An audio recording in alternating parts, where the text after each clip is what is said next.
Kamusta po kayo? Okay naman. So, handa na po bang makinig? Wala nang inaalala? Yung sinampay, naipasok po ba? Naipasok naman. So, wag na muna nating isipin yun, ano? Makinig muna tayo ng salita ng Diyos. So, para po sa mga nanay, gusto ko pong i-take yung opportunity na to para batiin kayo ng Advance Happy Mother's Day sa darating na linggo. At para sa mga tatay, happy tatay na lang. Ano po? So, sige po, bago po tayo mag-aral ng salita ng Diyos, tayo po munang lahat ay yumuko at manalangin. Panginoon naming mahabagin, mapagpala naming Diyos na nasa langit. Panginoon, maraming salamat po sa dakilang pagkakataon na inyo pong ibinigay sa amin upang sama-sama po naming mapag-aralan ang inyong salita. Maraming salamat po, Panginoon, higit sa dakilang kaligtasan na inyo pong ibinigay sa amin. Ngayon po, Panginoon, sama-sama po naming pag-aaralan ang inyong mga salita. Kaya pakiusap po, tulungan niyo po kami sa pamamagitan ng banal na Espiritu Santo. Nawa ang banal na Espiritu Santo ang gumabay po at magturo po sa amin. At sa pamamagitan po ng mga salita na inyo pong mensahe sa amin, ito po nawa ay aming maisagawa sa aming buhay at sa mga salita na aming maririnig, nawa ito po ay makatulong sa amin pong paglago sa pananampalataya. Kaya pakiusap, Panginoon, tulungan niyo po kami. Buksan po ang tenga, paliwanagin po yung mga espiritual na mata upang mas lalo po naming maunawaan yung mga dakilang bagay na nakapaloob po sa inyong mga salita. Kaya pakiusap, Panginoon, inihiling po namin sa inyo magmula sa simula hanggang sa katapusan, kayo po nawa ang gumabay at magturo po sa amin.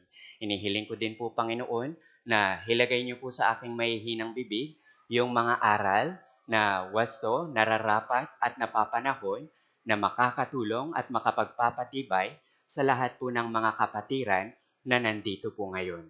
Ito po yung aming panalangin sa ngalan ni Jesus. Amen. Okay po, para po sa ating pangunahing talata, Mga Hukom, chapter 12, verse 5 hanggang 6.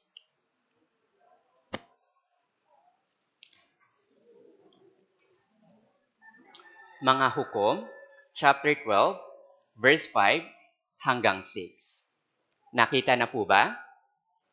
So kung nakita na po natin, sama-sama po natin itong basahin. 3, 2, 1. At sinakop ng mga Gileadita ang mga tawiran sa Jordan sa gitna ng mga Efraimita. At kapag sinabi ng mga takas sa Ephraim na paraanin mo ako, ay sinasabi ng mga lalaki sa Gilead sa kanya, ikaw ba'y Ephraimita? Kung kanyang sabihin hindi, ay sinasabi nga nila sa kanya, sabihin mo ang Shibolet, at sinabi niya, Sibolet, sapagkat hindi niya mabigkas ito ng tama, kaya't kanilang darapin at papatayin siya sa mga tawiran ng Jordan, at ang napatay ng panahong iyon sa Ephraim ay 42,000. So, ito po yung ating magiging pangunahing talata po dito. So, sa verse 6, kung makikita po natin, andoon po yung ginawang test device ng mga Gileadita para makilala po yung mga Ephraimita. Ano po iyon? Sabi po, sabihin mo ang Shibolet, at sinabi niya, Sibolet. May kaibahan po ba yung dalawa? Shibolet at Sibolet. Ano po yung kaibahan? Age. 'Di ba? Maliit lang po yung kaibahan. Pero ang naging resulta, 42,000 yung namatay. 42,000. 'Di ba po? Maliit na pagkakaiba. Sa simpleng pagbigkas, 42,000 yung pinatay. Okay po? So para mas maunawaan po natin yung kwentong ito, kaunting background lang po kung ano yung nangyari. Ito pong mga talatang ito ay nagpapatungkol kay Jephthah at sa mga Gileadita laban sa mga Ephraimita. Okay po? So bago po nangyari yung kwentong ito po yung pagkatapos ng dakilang pagtatagumpay po ni Jepta laban sa mga Amonita. Pero sa kanya pong journey, laban po sa mga Amonita, kung matatandaan po natin, si Jepta ay nagkaroon ng malaking pagkakamali. Ano po iyon? Nakapagbitaw siya ng panata. Walang ingat na panata sa harapan ng Panginoon. So, kung titignan po yung mga hukom, chapter 11, verse 30 hanggang 31, sinasabi po dito, at nagbitaw si Jepta ng isang panata sa Panginoon na nagsabi, kung iyong ibibigay ang mga Amonita sa aking kamay, ay mangyayari na sino mang lumabas sa mga pintuan ng aking bahay upang sumalubong sa akin, sa aking pagbalik ng mapayapa, galing sa mga anak ni Amon, ay magiging sa Panginoon. At iaalay ko iyon bilang handog na sinusunog. Ito po yung walang ingat na nabitawan po ni Jepta. Walang ingat na panata na nabitawan po niya sa harapan ng Panginoon. So siguro sa panahong ito, maaari po naiisip ni Jepta na yung mauunang babati sa kanya ay yung isa sa mga alipin niya. Di ba po? Baka ito yung iniisip niya. Ang problema, ito po yung nangyari. Yung kanyang tanging anak, yung anak po niyang babae, siya yung una na bumati sa pagtatagumpay po ni Jepta. Ano po yung mangyayari ngayon? Si Jepta ay nagbitaw ng isang panata sa harapan po ng Panginoon. At kailangan niya po itong sundin. Di ba po? Dahil sa tulong at sa pananampalataya ng kanyang anak, nagawa po niya yung kanyang panata. Pero si Jepta ay nawalan ng kanyang isang anak. Okay po? Tapos, ito po yung nangyari. So, sa mga hukom, chapter 12, verse 1 hanggang 3, so ito po yung panahon na yung mga Ephraimita ay lumapit po kay Jepta. Lumapit po sila para magreklamo. Bakit hindi mo kami sinama sa labanan mo laban sa mga Amonita? So, kung babalikan po natin, mga hukom, chapter 12, verse 1 hanggang 3, sabi po dito, ang mga lalaki ng Ephraim ay nagtipon at tumawid patungo sa Zapon at sinabi nila kay Jepta, bakit ka tumawid upang lumaban sa mga anak ni Amon? At hindi mo kami tinawag upang sumama sa iyo. Susunugin namin ang iyong bahay na kasama ka. Sinabi ni Jepta sa kanila, ako at ang aking bayan ay may matinding labanan sa mga anak ni Amon. At nang tawagan ko kayo ay hindi ninyo ako iniligtas sa kanilang kamay. Nang makita ko na ako'y hindi ninyo iniligtas, ay inilagay ko ang aking buhay sa aking kamay. Ako'y tumawid laban sa mga anak ni Amon at sila'y ibinigay ng Panginoon sa aking kamay. Bakit kayo umahon dito sa akin sa araw na ito upang makipaglaban sa akin? So, di ba po? Ito po yung ginawa ng mga Ephraimita. Lumapit po sila kay Jepta para magreklamo. Kung babasahin nyo din po yung nasa Hukom, chapter 8, meron pong pangyayari na katulad ng ganito. Yung mga Ephraimita po, lumapit din sila kay Gideon para magreklamo. Pero sa panahon po ni Gideon, yun po yung laban sa mga Midianita. Sa panahon po niya, nagreklamo din itong mga Ephraimita, bakit hindi sila sinama? Okay po? Nagreklamo din sila. Pero sa panahon pong yun, si Gideon, pinalagpas niya lang po yun. Pinahupa lang po niya yung kanilang mga galit. Okay po? Wala pong nangyaring labanan. Pero dito po sa kwentong ito, sa verse 4, Hukom chapter 12, verse 4, pwede po bang pakibasa? 3, 2, 1.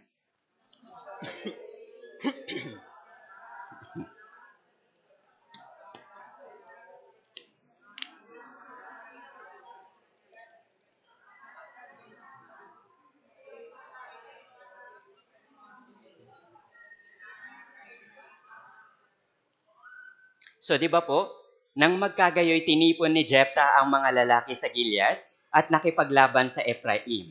Ginapi ng mga lalaki ng Gilead ang Ephraim sapagkat kanilang sinabi, ano daw po? Kayo'y mga taka sa Ephraim, kayong mga Gileadita, sa gitna ng Ephraim at Manases. Ito po ay naging offensive para kay Jephthah.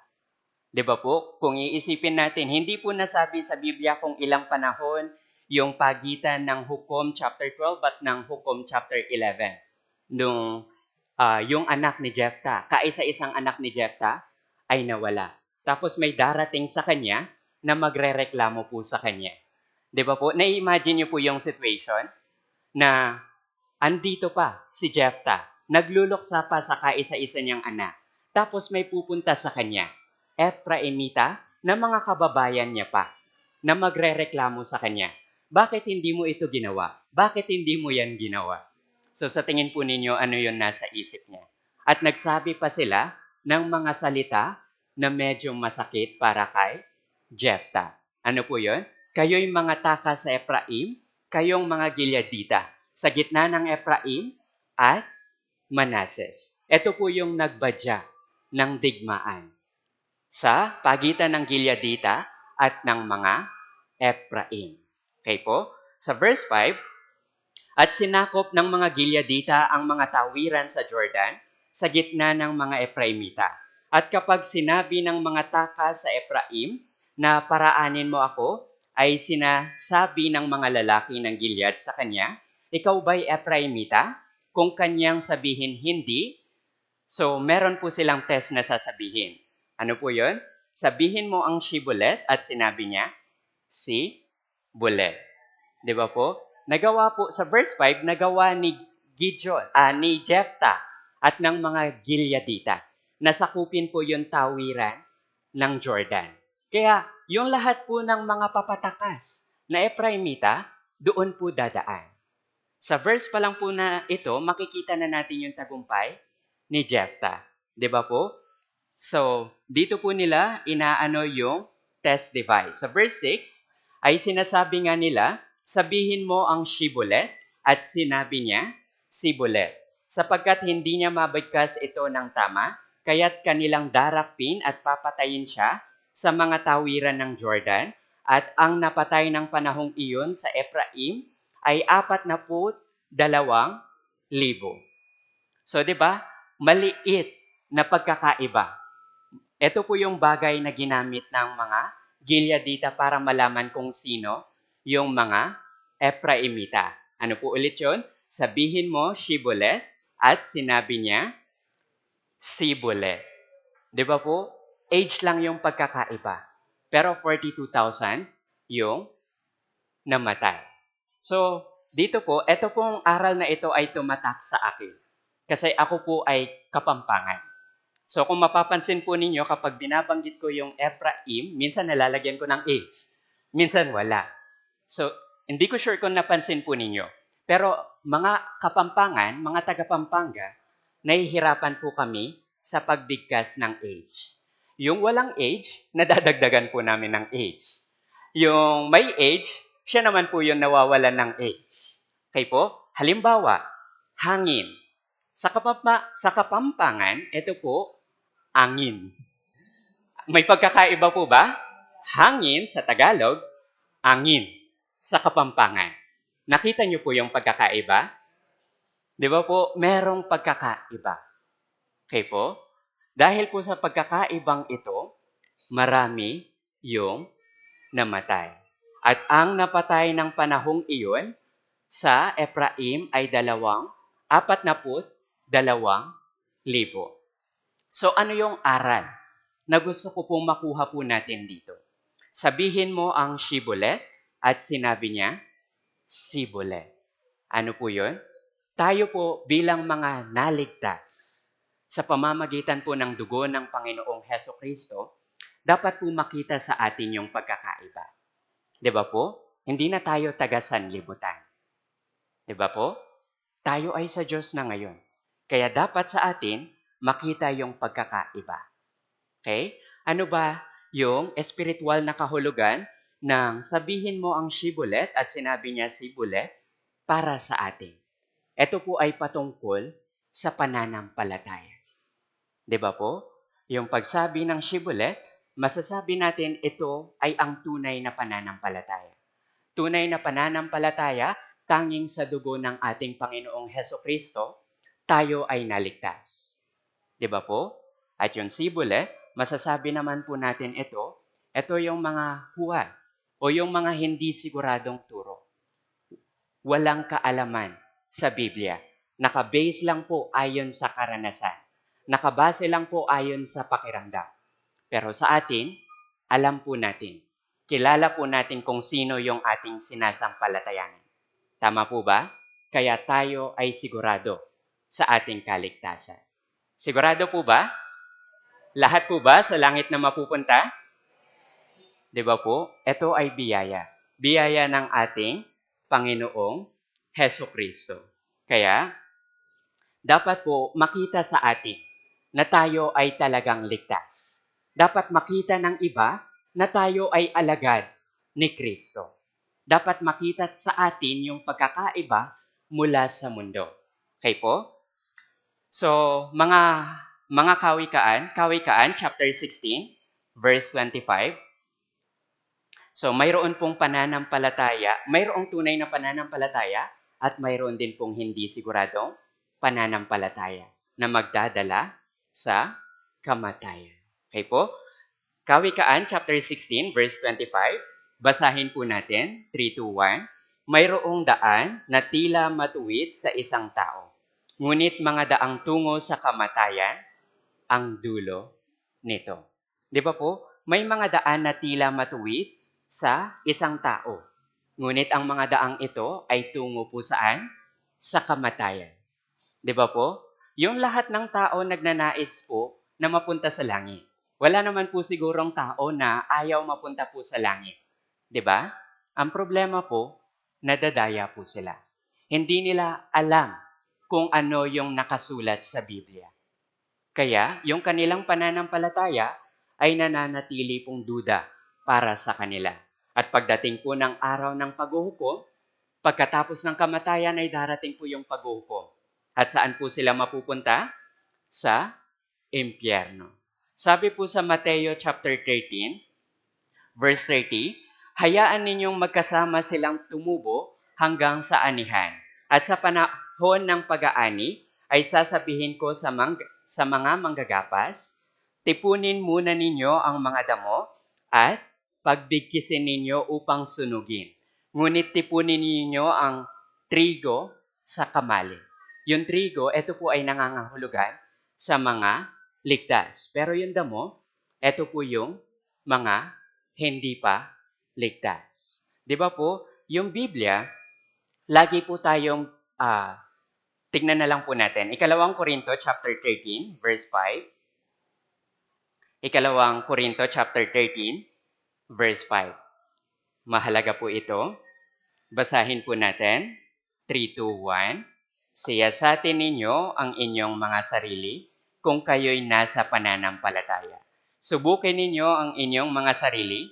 Hindi ba ninyo nalalaman na si Hesukristo ay nasa inyo, malibang kayo'y nabigo sa pagsubok? Siyasatin ninyo ang inyong mga sarili kung kayo'y nasa pananampalataya. Dapat po sa sarili natin, alam natin, kilala natin kung sino yung sinasampalatayanan natin. Okay po? Iba po yung kaalaman sa pananampalataya. Di ba po? Kung talagang sinampalatayanan po natin sa ating puso na sa pamamagitan po ng dugo ng ating Panginoong Hesukristo ay kinuha niya yung lahat, binayaran niya yung lahat po nating mga kasalanan, ibig sabihin, wala na po tayong kasalanan. Di ba po? Kaya kapag namatay, saan po mapupunta? Sa langit. Dapat po nating siyasatin yung ating sarili. Talaga bang tama yung pananampalataya ko? Talaga bang yung pananampalataya ko ay ayon lang sa salita ng Diyos? Or may mga naidagdag ako? Kung meron pa po kayong duda patungkol sa kaligtasan, pakiusap. Huwag po kayong magdadalawang isip na lumapit po sa inyong mga minister, sa inyo pong mga counselor. Bakit? Ang nakataya po dito ay buhay na walang hanggan. 'Di ba po? At kapag sigurado na tayo sa ating kaligtasan, so makikita po natin yung higit na dakilang bagay na ibinigay po ng Diyos sa atin. Okay po? Sabi po sa Efeso chapter 1, verse 7, ito po yung biyaya. Pwede pong pakibasa. 3, 2, 1. Pakibasa po, Efeso chapter 1, verse 7.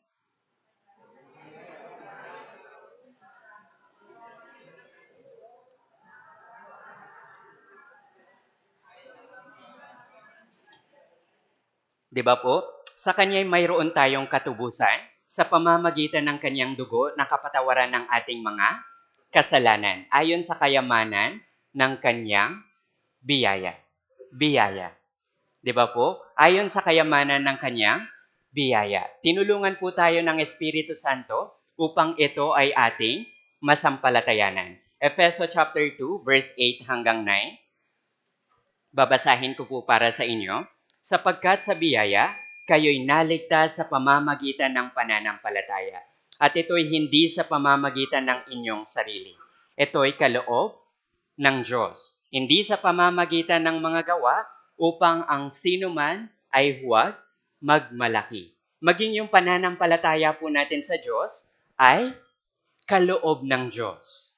Di ba po? Wala tayong anumang ginawa. Sa verse 9, hindi sa pamamagitan ng mga gawa upang ang sinuman ay huwag magmalaki. At bilang nakatanggap po ng biyaya, dapat hindi na po tayo mabuhay ng kagaya ng sanlibutang ito. Tayo ay dapat may hiwalay na sa mga bagay-bagay ng sanlibutan. Dapat makita sa atin yung kaibahan. Sabihin mo ang Shibolet at kanya at sinabi niya, Sibolet. Ikalawang Korinto chapter 5, verse 17. Sabi po dito, Ikalawang Korinto chapter 5, verse 17, kaya't kung ang sino man ay na kay Kristo, siya'y bagong nilalang. Ang mga lumang bagay ay lumipas na. Tignan ninyo, ang lahat ay naging bago. Tayong mga na kay Kristo ay bagong nilalang na. Ang mga lumang bagay ay lumipas na. 'Di ba po? Kailangan po natin magbago ng ating pag-iisip. Kailangan po nating iwaksi yung kasalanan. Dapat po tayong makita na tayo ay alagad talaga ng ating Panginoong Hesukristo. Kaya sana, yung natitira po nating buhay dito sa mundong ito, ay gamitin natin hindi para sa sanlibutan, kundi para sa paglilingkod po sa Diyos. Ibigay natin yung ating buhay bilang handog na buhay. Kasiya-siya sa Diyos. Okay po? At kapag ginawa natin yon, tayo ay tiyak na gagantimpalaan. So, unang biyaya na ibinigay sa atin ng Panginoon ay ang dakilang kaligtasan. Di ba po? Ang pangalawa, binigyan po niya tayo ng pagkakataon upang makapaglingkod po sa Kanya. Binibigyan niya tayo, pinoprotektahan niya tayo, ibinibigay po yung lahat nating kinakailangan para makapaglingkod sa Kanya. Kahit na wala ng paraan, gumagawa po siya ng paraan. 'Di ba? Pero minsan, sa daan na ginagawa niya, sa paraan na ginagawa niya sa atin, tayo mismo yung nagiging balakid ng daang iyon. 'Di ba po? Kaya dapat iwaksi, magbago ng kaisipan.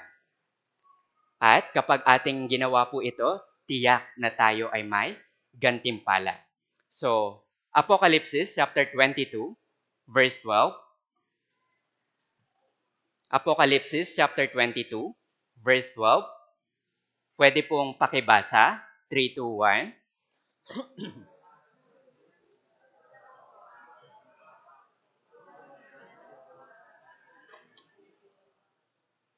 Di ba po? Ako'y malapit nang dumating at dala ko ang aking gantimpala.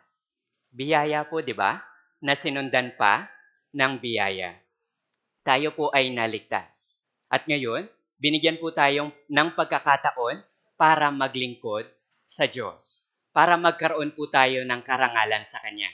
Para magkaroon po tayo ng kaluwalhatian sa Kanya. Kaligtasan at kaluwalhatian. Binigyan po tayo ng panahon para mag-ipon ng mga parangal doon sa langit. Dahil pagdating po natin doon, magkakaroon po, tayo ay haharap sa panibagong hukuman, ang hukuman ni Kristo. Or masasabi po nating parang recognition. Dito po ibibigay. Tayo po ay gagantimpalaan ayon sa ating ginawa. Mapa mabuti at mapa masama.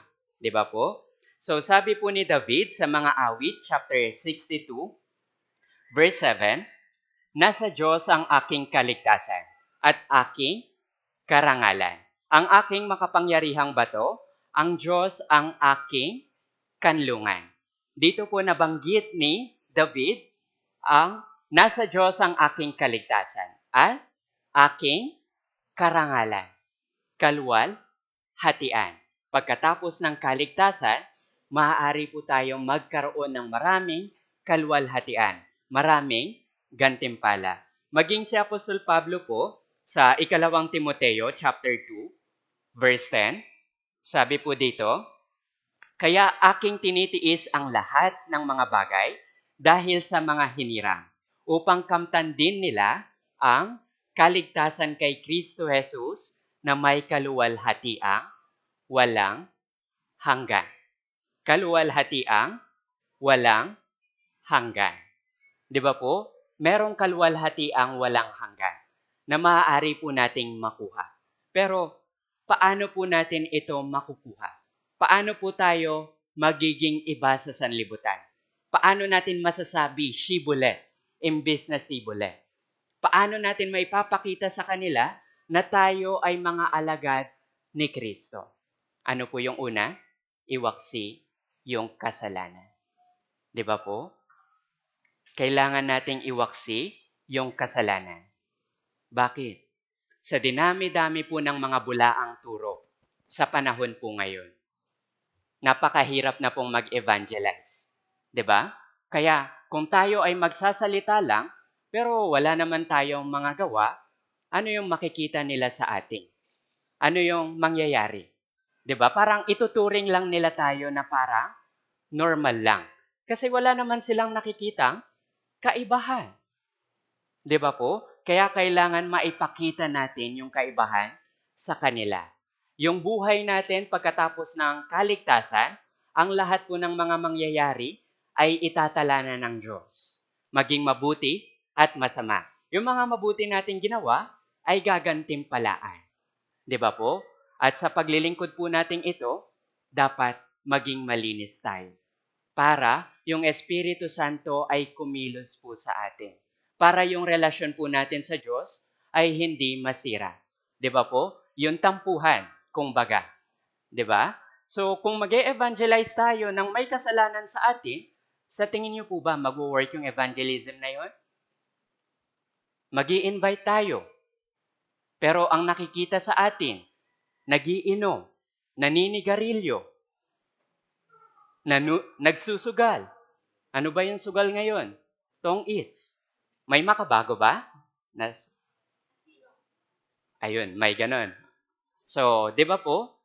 Sa dami-dami ng mga bulaang turo, kung makikita nila tayo sa mga bagay na ito, hindi nila makikita yung kaibahan natin. Kaya dapat nating sabihin, shibboleth. Okay po? So, tignan po natin sa Exodus chapter 30, verse 19 hanggang 20. Exodus chapter 30, verse 19 hanggang 20. Exodus chapter 30, verse 19 hanggang 20. Kapag nakita na po, pwede pong pakibasa. 3, 2, 1.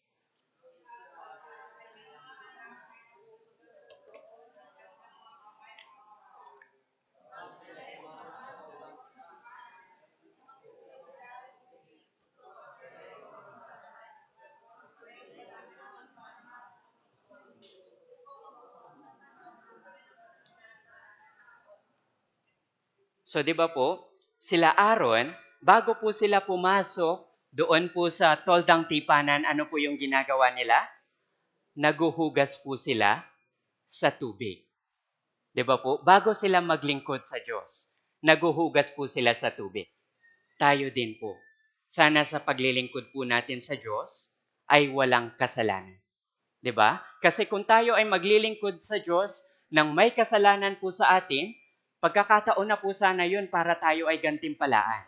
Pero kung marumi tayo, hindi po yun ibibilang sa atin. Parang wala lang. 'Di ba po? Kaya dapat nating paglingkuran yung Diyos, hindi gaya ng paglilingkod ng sanlibutan. Ito. Okay po? Dapat tayong magbago ng ating pag-iisip. Kailangan nating iwaksi yung kasalanan. Job chapter 11, verse 13 hanggang 14. Kung itutuwid mo ang iyong puso, iuunat mo ang iyong kamay sa kanya.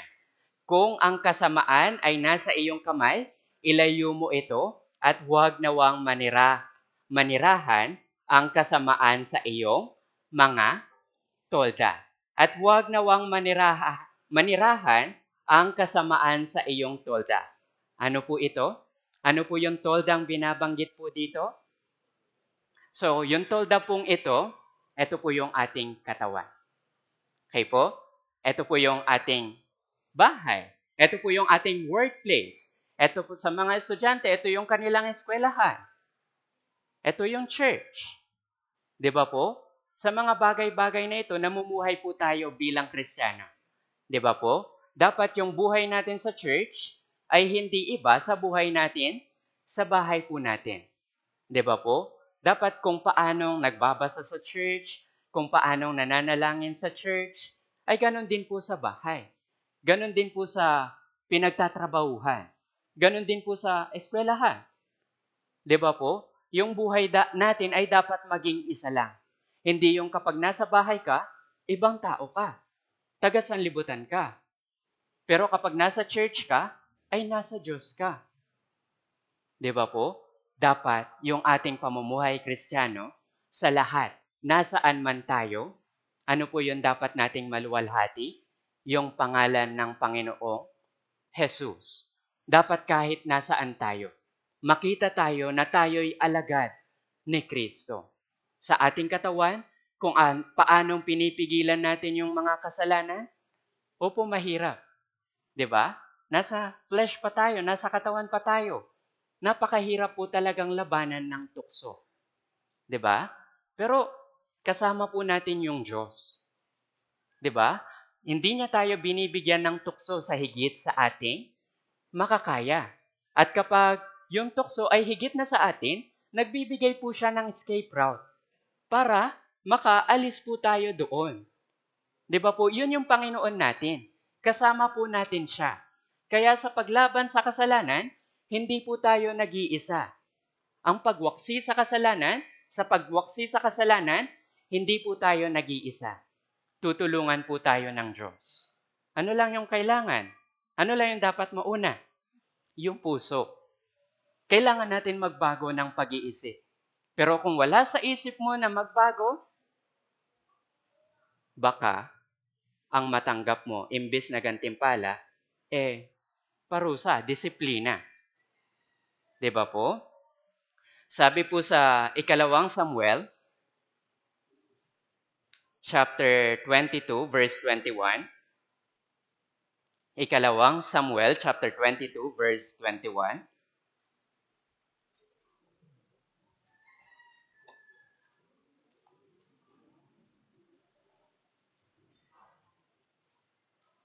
Sabi po dito, ginagantimpalaan ako ng Panginoon ayon sa aking katwiran. Ayon sa kalinisan ng aking mga kamay, ay kanya akong ginantihan. 'Di ba po? Sa paglaban sa kasalanan, ano yung importante? Puso. Kapag nakita ng Diyos yung ating puso, na ginagawa po natin yung ating makakaya para iwaksi po ito, para iwaksi yung mga kasalanang bumibitag sa atin, hindi po siya magdadalawang isip na tulungan po tayo. Makikita na lang po natin, hindi ko na pala ginagawa yun. Makikita na lang po natin na nalagpasan na po natin yun. Okay po? So para sa ating kaligtasan, ito po, wala tayong ginawa dito. 'Di ba? Ito ay talagang ginawa lang ng Panginoon para sa atin. Sariling katwiran lang ng Panginoon. Wala tayong katwiran doon. 'Di ba po? Para sa kaligtasan, maging sa pananampalataya, ay kaloob ng Diyos para sa atin. Wala tayong anumang ginawa. Pero tandaan, 'di ba? Pagkatapos ng kaligtasan. So, meron tayong pagkakataon para magkaroon ng kalwalhatian. So, yung kalwalhatiang ito, makukuha natin kung ito ay ating pagsisikapan. Una ay sa pagwaksi ng kasalanan. Okay po? Dapat makita sa atin na ginagawa natin yung best natin na umiwas sa mga kasalanan. Okay po? Hindi yung makita tayo ng mga dating kaibigan. Oh, shot ka muna. Naging marupok ka. Lapit naman. Tagay na. 'Di ba po? Walang mangyayari sa atin. Hindi po makikita yung kaibahan. Kaya, sabihin mo ang shibboleth at sinabi niya, siboleth. Kailangang makita yung pagkakaiba sa atin. Kailangan maipakita natin na ginagawa natin yung ating buong makakaya para maiwaksi yung kasalanan.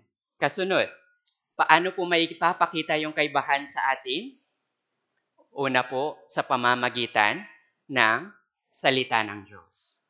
Kung makikita nila na pinapahalagahan po natin yung salita ng Diyos, mapapaisip sila. Bakit? Bakit ganito na siya? Bakit ganyan na siya? Di ba po? So, sa Biblia, napakalawak po niya. Napakaraming mga aklat. Minsan napakahirap unawain.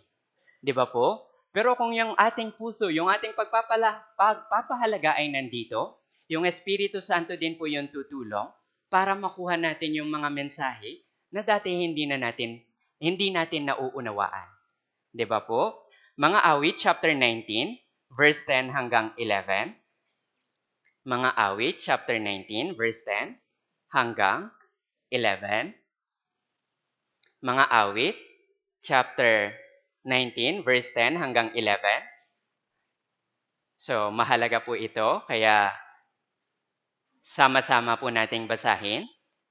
Verse 10, higit na dapat silang naisin kaysa ginto, lalong higit kaysa maraming dalisay na ginto. Higit ding matamis kaysa pulot, at sa pulot pukyutang tumutulo. Bukod dito'y binalaan ang iyong lingkod sa pamamagitan nila. Sa pagsunod sa mga iyon ay may dakilang gantimpala. Kung pahahalagahan natin yung salita ng Diyos, 'di ba? Sinasabi, ito ay mas dapat naisin kaysa ginto. 'Di ba po?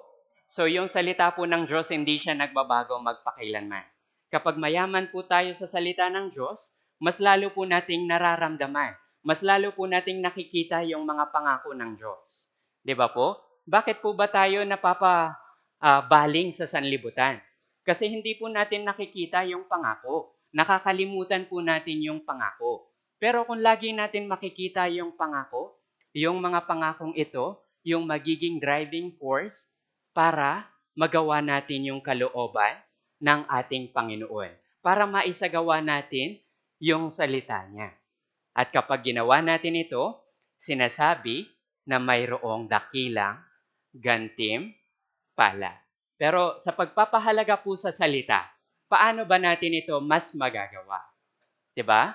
So, para po sa pagpapahalaga sa salita, kailangan po yung mga bagay na ito.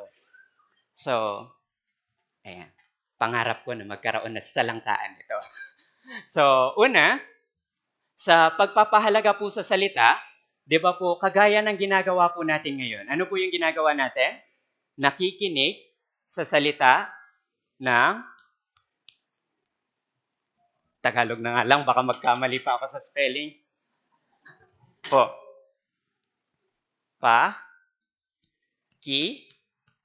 Kinig. 'Di ba po? Sa pakikinig, sinasabi ng Diyos na meron tayong dakilang gantimpala. Kasunod, sa pakikinig, eto, mas kailangan po natin ng higit na motivation. Mas maikli. Ano po siya? Pagbabasa. 'Di ba po, mas madali na makinig kumpara sa magbasa. Kasunod,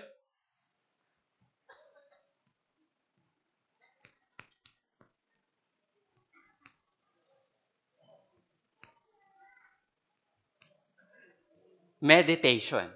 Di ba po? Sa pagbabasa, mas higit na kailangan ng lakas, ng energy, para makapag-meditate. At kasunod, kailangan din nating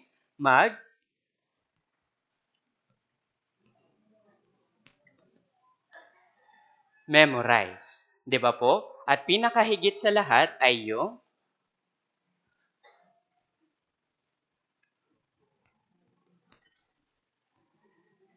di ba po? Practice. Sa gawa. Sinasabi ng Diyos, kapag ginawa po natin yung mga bagay na ito, mayroon po tayong dakilang gantimpala. Okay po? Sabi po sige. Sa sunod na po tayo. So, kasunod po, panalangin. Okay? So, unang Thessalonica, chapter 5, verse 17. Bakit sinabi po dito na kailangan natin manalangin ng walang patid? Bakit tayo tinuturuan ng salita ng Diyos na manalangin po ng walang patid?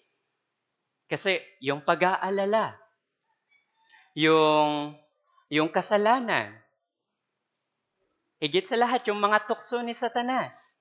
Paano tayo magkakaroon ng kapangyarihan na labanan yung mga ito kung hindi tayo mananalangin?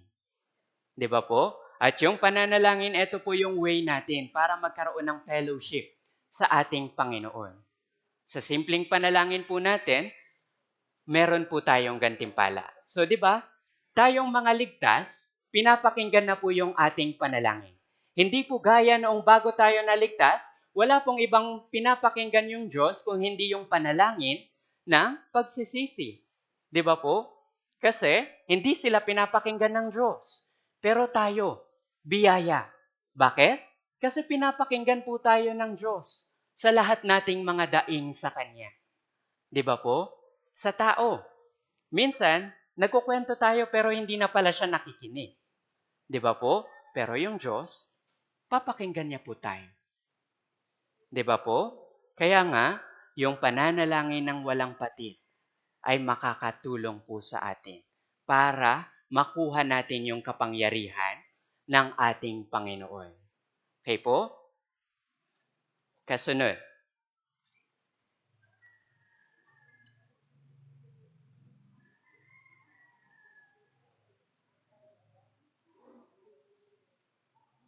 So sa atin pong panalangin, pinapakinggan tayo ng Diyos at ibinibigay ito ayon sa kanyang kalooban.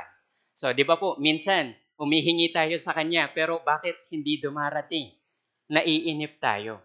Pero sabi ng Panginoon, ibibigay niya yung mga, sa panalangin natin, yung ibinibigay niya ay ayon sa kalooban niya. Hindi po siya magbibigay ng higit. Hindi rin siya magbibigay ng kulang. Di ba po? Ang Diyos, magbibigay lang siya ng sapat para hindi natin siya makalimutan. Hindi rin naman po siya magbibigay ng kulang para matuto tayo na gumawa pa ng kasalanan. Ang Diyos ay magbibigay po sa atin ng sapat. At yung pinakadakilang kalwalhatian ay makukuha po natin. Pinakadakilang kalwalhatian po ng pananalangin ay makukuha po natin pagdating po natin sa langit. Okay po? Kasunod, fellowship. So, sa fellowship, kailangan po natin itong pahalagahan. Dapat tayong mga naligtas, meron na po tayong pagnanais na lahat ng gatherings, lahat ng Bible seminars, ay daluhan po natin. Bakit po? Dito po, maipapakita natin sa mga kasama natin sa bahay, sa mga kapitbahay po natin, na meron tayong sinasamba. Meron tayong pinupuntahan upang sama-samang sambahin yung Diyos. Di ba po? Para sama-samang papurihan yung Diyos. Kung makikita po nila ito, na kada Sunday, nasa church tayo, kung Sabado merong gathering or kung sa mga cell group fellowships, sa mga bahay-bahay, kung dun po nila tayo makikita, imbes na sa sugalan, imbes na sa inuman, di ba po, makikita nila na tayo'y alagad ni Kristo. Ito yung kalooban po ng Diyos. 'Di ba? Pagkatapos nating maligtas, tayo ay manatili sa kanyang pagmamahal. Paano tayo makakapanatili sa kanyang pagmamahal? Sa pamamagitan po ng fellowship na ito. Kaya napakahalaga na pahalagahan po natin ito. At sa mga ito, higit na may gantimpala. 'Di ba po? Kapag lagi tayong uma-attend ng mga gatherings po natin, makikita po nila yung kaibahan. Para sa mga iba, para sa mga taga-sanlibutan, para sa mga hindi pa po ligtas. So, 'di ba? Meron silang sinasabi, magsisimba ako kasi birthday ko. 'Di ba po? Nagsisimba lang kapag birthday nila. 'Di ba po? Ganun lang yung ginagawa ng sanlibutan. Kapag gusto lang nila. Pero tayo, bakit tayo nandito? Dahil niligtas tayo ng Panginoon. Dahil nakatanggap tayo ng pag-ibig sa Panginoon. Sa pamamagitan ng fellowship, nagagawa po nating i-practice, isagawa yung pag-ibig ng Panginoon. Nagagawa din nating matanggap yung pag-ibig ng Panginoon sa pamamagitan ng fellowship na ito. Kaya kailangan nating pahalagahan. Okay? Kasunod po, evangelism. Alam po natin na yung isang kaluluwa para sa Diyos ay napakahalaga.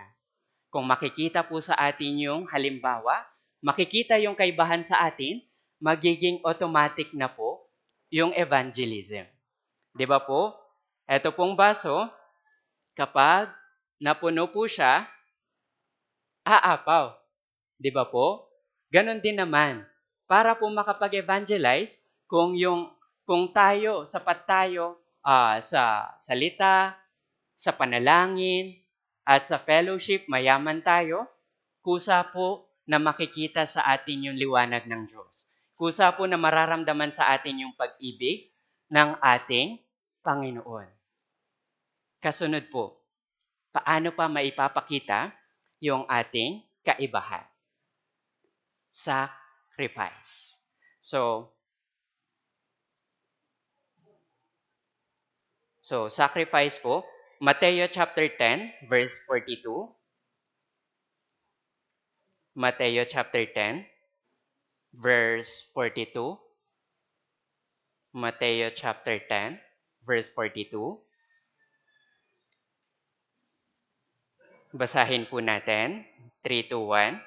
At sino mang magbigay ng kahit isang basong tubig na malamig sa isa sa maliliit na ito sa pangalan ng isang alagad, katotohanang sinasabi ko sa inyo, tiyak na hindi siya mawawalan ng gantim pala. Okay po? So, sa paggawa po natin, sa ating pagsasakripisyo, merong tiyak na gantimpala. At sa atin pong pagsasakripisyo, makikita po yung kaibahan sa atin. Paano natin nagagawa na magsakripisyo kahit na wala na po tayo? 'Di ba po? So, sa atin pong buhay, alam ko, lalong-lalo na po yung mga nanay, na marami na yung inyong sakripisyo. Para sa inyong mga anak, sa mga apo, 'di ba po? Mga magulang, ganun din naman yung mga tatay. Binibigay yung kanilang buong lakas para magtrabaho. Kung papansinin po natin, tayo ay nagsakripisyo na noon bago pa tayo maligtas. 'Di ba? Pero ngayon, may panibagong biyaya. Kung tayo ay magsasakripisyo, ito ay para sa Diyos na. Ibibilang na ng Panginoon para sa atin. At pagkatapos nito, tayo ay gagantimpalaan. 'Di ba po? Sa ating maliit na sakripisyo. Kahit na magbigay lang tayo ng isang basong tubig, 'di ba po? Hindi kakalimutan ito ng Diyos. Bibigyan niya tayo ng gantimpala para po dito. Okay po? Kaya sana ang lahat po ay huwag magdadalawang isip na magsakripisyo para sa Panginoon. Bakit? Ang Panginoon, siya po yung lumikha ng langit at ng lupa. Kaya niyang ibigay yung lahat sa atin. Pero kung tayo ay magdadamot sa Kanya, tayo din ay pagdadamutan niya. 'Di ba po? So, malapit na po matapos yung oras. Sige po, next na tayo. So, para makita yung kaibahan sa atin, dapat makita din yung pagtitiwala po natin sa Diyos. Mga awit, chapter 121, verse 1 hanggang 2. Mga awit, chapter 121, verse 1 hanggang 2. Nakita na po ba? Basahin po natin. 3, 2, 1. Ang aking mga mata sa burol ay aking ititingin. Ang akin bang saklolo ay saan manggagaling? Ang saklolo sa akin ay buhat sa Panginoon, na siya gumawa ng langit at ng lupa. Di ba po? Yung pinakamakapangyarihang Diyos na gumawa ng langit at ng lupa ay Ama na po natin ngayon. At hindi po niya tayo pagdadamutan. Kaya, yung ating saklolo ay saan ba? Manggagaling. Di ba po? Dapat po tayong maging iba dito. Kung papansinin po natin yung sanlibutan, saan po ba sila nagtitiwala? Di ba po, dito sa sanlibutan, mas nagtitiwala po sila sa kanilang sarili at sa mga pinuno.